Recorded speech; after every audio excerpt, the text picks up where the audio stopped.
Mga kasama, ito sa opinion ko lang, nakikita nyo to, ang ganda oh. Ewan ko anong tawag dito, comment down below na dapat ganito yung ano. Ay, may tatayong gusali ho rito. Tatayo yung...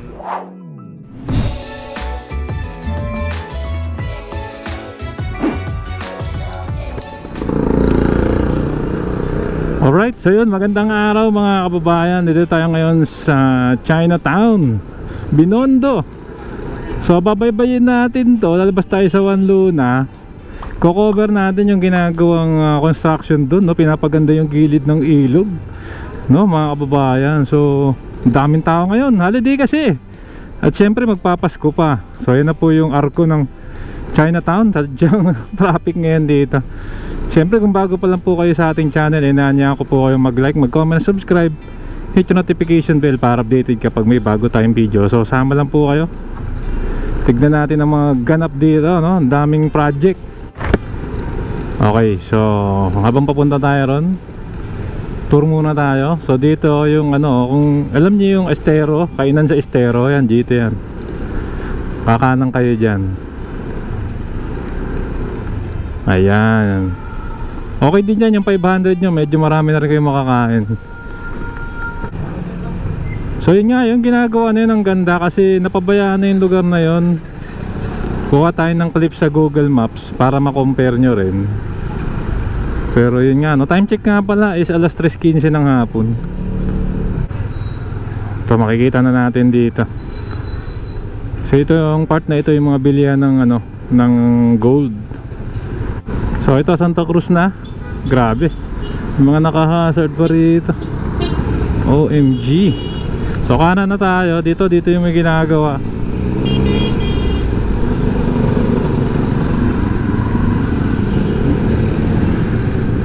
Ayan o.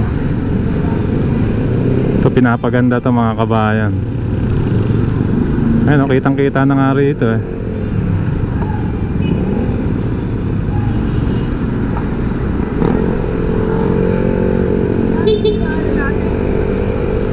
Ayan, ang hirap. So ito yung ginasa gilid natin, oh, ayan, oh. Tingnan natin kung pwedeng pasukin. Ang ganda. Ayun, yun yung tulay.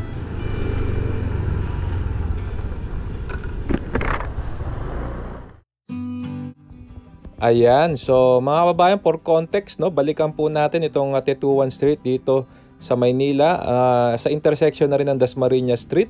At ito nga po, no, kuha mga 1 year or 4 years ago ito mga kasama, no, at may kita nyo talagang mga hinarangan at matagal na rin palang parkingan itong parte na ito, no. So yun nga yung Estero, yun may takip tapos mga paleta, pero yun nga, no, may plano palang gawin tong ayusin to, no, gawing tourist spot at Chinese temple mga kasama. So ayun nga po, dahil nga po itong Binondo ay talaga namang ito po yung lugar ng mga Pilipino-Chinese, no, ng mga kababayan natin. So ito po, papakita ko po sa inyo. Ayan, wala pang yung mga nakita natin na ano, yung parang Chinese na bakod, no, Chinese task. Ayun, no, giniba pa lang yung mismong lugar kung saan itatayo yung templo ng mga kababayan. So ito na yung project. So ito project nga rin na City Hall, pero ang ganda oh. So ito siya mga bahay. Wala yung ibang mga manggagawa dito. So ayan oh. Parang kultura ng China kasi nasa Chinatown tayo. Yun oh. Magkabilaan oh. Oh. So ganito siya yung mga dragon.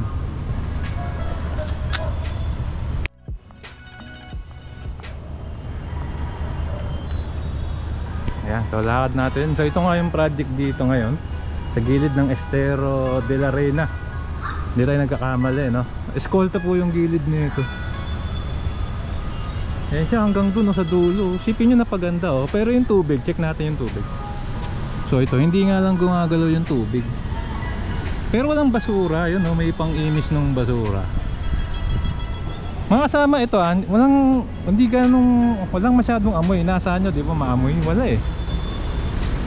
Ano lang, yung natural lang. Sabihin good job din sa ating mga no, naglilinis ng Estero rito.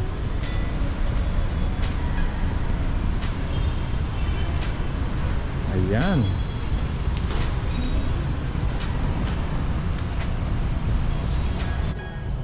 Ayan, so pag check ko sa mapa, ano pala to? Tetuan Street, so kabila Dasmariñas Street.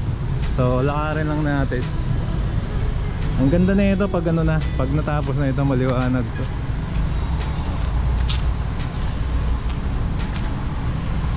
Ayan, no?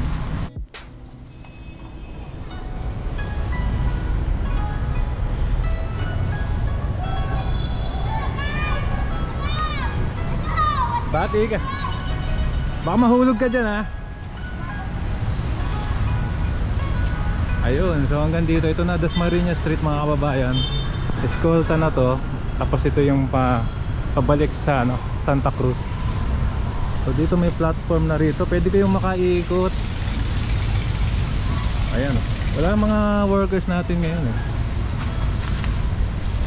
So ito sana pag nabuksan, no, bantayan. Baka alam niyo na, dapat ganito gawin, mga kababayan. Ito sa akin lang, no, mga kasama. Ito sa opinion ko lang. Nakikita nyo to, ang ganda, oh. Ewan ko anong tawag dito, comment down below. Dapat ganito yung ano dapat ganito yung sa Jones Bridge. Tatapon ng bato yung bata.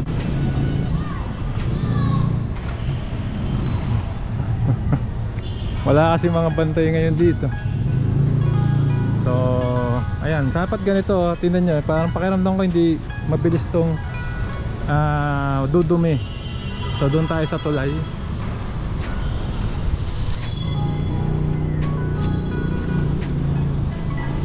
Hindi mo na kailangan mag Hong Kong, mga kasama. Okay na rin, dito pa lang okay ka na, eh.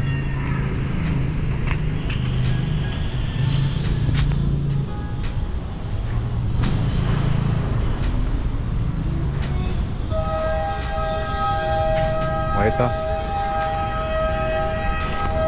mukhang hindi na natin madodrone to, mga kasama.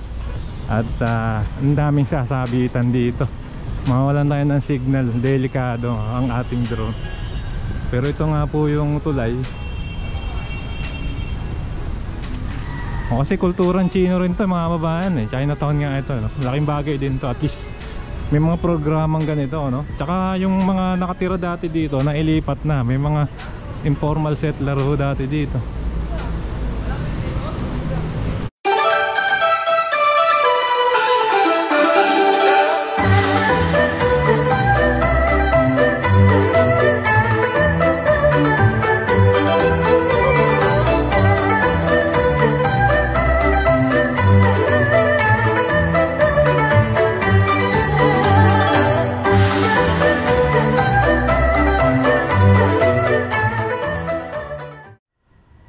So subukan nating tumawid kung pwede na dito sa napakaganda. Yung kabila hindi pa tinatapos pa lang. So nandun pa rin yung may mga nakatira pa rin.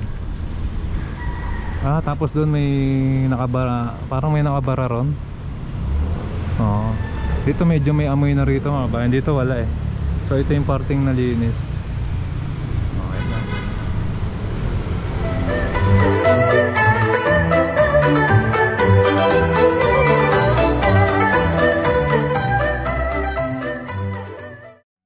So yung para magkakaroon ng patawid dito, pwede ka na maglakad. Eskolta na to, mga kababayan. Astig to, ha. Tapos tingin ko gagawing park din to. Tapos na-relocate na rin yung mga, siguro dati may mga nakatira dyan, na-relocate na rin sila.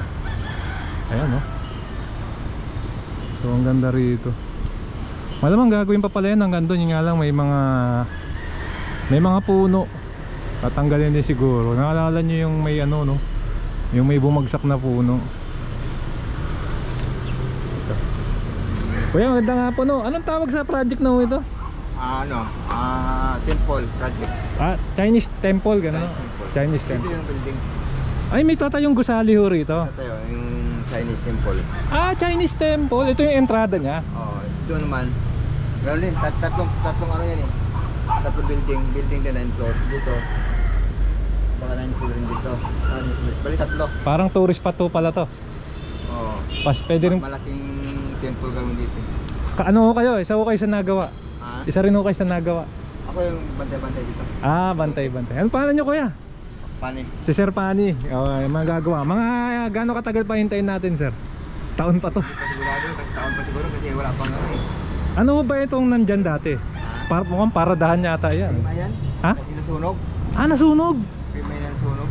So ngayon magiging templo na siya. Oo, templo. Oh, sana mo maganda design, no? Oo. Okay. Ay, nuna pala to. Ikaw kasi ikaw ko yung ito, yung tourist spot.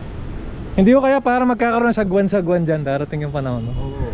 Nalilalawin yung ilog na yun. Okay. Sana ho. Eh, wala nang magtapon din para maninis. Pinapaganda. Oh.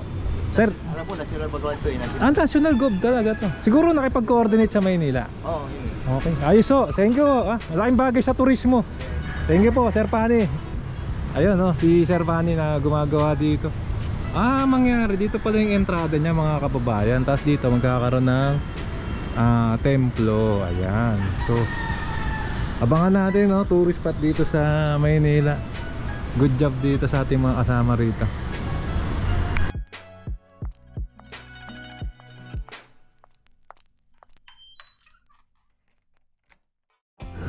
Ayun, so umikot tayo, one way kasi ron.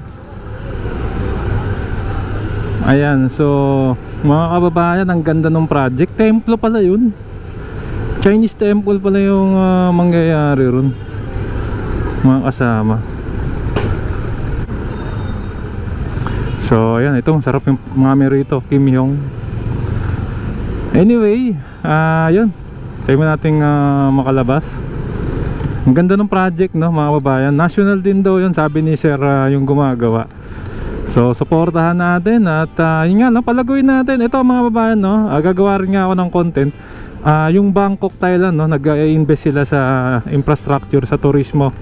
Malaking industriya yung turismo sa kanila. So sa atin, pagandahin lang natin yung mga pasilidad, gawin nating ligtas, at the same time malinis.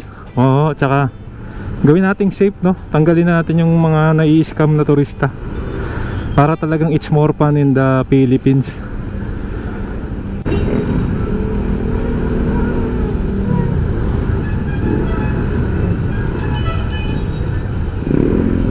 So ito na yung mismong Santa Cruz Rotonda tsaka Santa Cruz Church. Alright, so dun siya, yun, kakanan kayo dyan, Dasmariñas Street. Muli mga bayan, hanggang dito na lang. Kung nagustuhan nyo tong video, inaanyahan ko kayo mag-like, mag-comment, subscribe, hit yung notification bell para updated ka pag may bago tayong video. Marami pong salamat, keep safe, huwag masakit. Sarap maglakbayan, see you po sa next vlog update mga kasama.